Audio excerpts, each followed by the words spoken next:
I'm Dan Fleisch, and this video is about an important but sometimes underappreciated aspect of college: going to class. My advice about class is straightforward. One of the primary differences between students who succeed in college and those who don't is that successful students go to class. So you should probably do that. Oh sure, every student goes to class sometimes, but it's been my experience that successful students go to class consistently, even when they don't feel like it, and when they have a big paper due or an exam in another class on the same day, and when they don't care for the professor or the subject, and there are other things they'd rather be doing. And developing the habit of reliably turning up will serve you for the rest of your life after college. As the saying goes, the world is run by those who show up.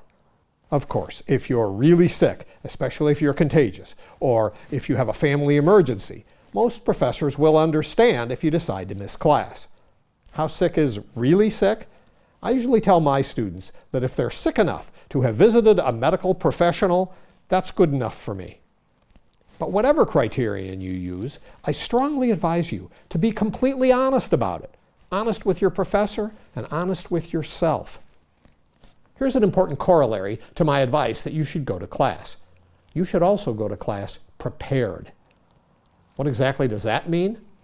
I think that being prepared involves at least two components. First, doing the assigned reading or other prep work, because that greatly increases your chances of actually getting something out of class. Obviously, there will be some days in which other commitments make it difficult for you to prepare for class. That happens to everyone occasionally. But if you find that you are regularly arriving at class having done little or no preparation, I strongly suggest you take a long look at your schedule and to see why that's happening. And then set aside specific time in your schedule to prepare for class. Don't forget that part of that preparation is reviewing your notes from the previous class. I talk about note-taking in another video in this series. Another aspect of being prepared for class is to be in your seat, settled down, focused, and ready to take notes at the start.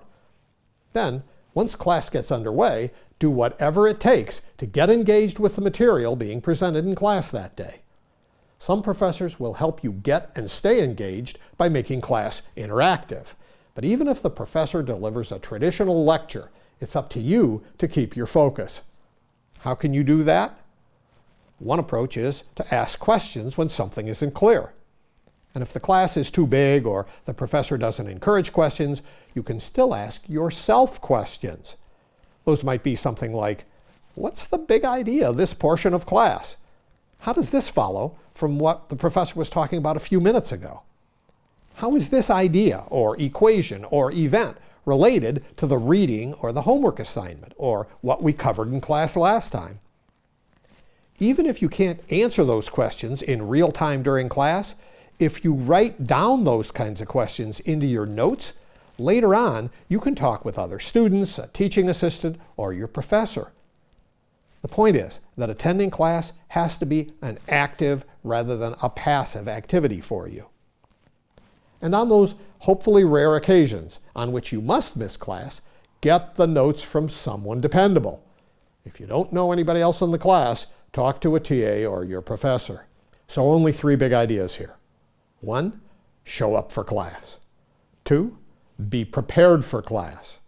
And 3, do what you have to engage with the material during class.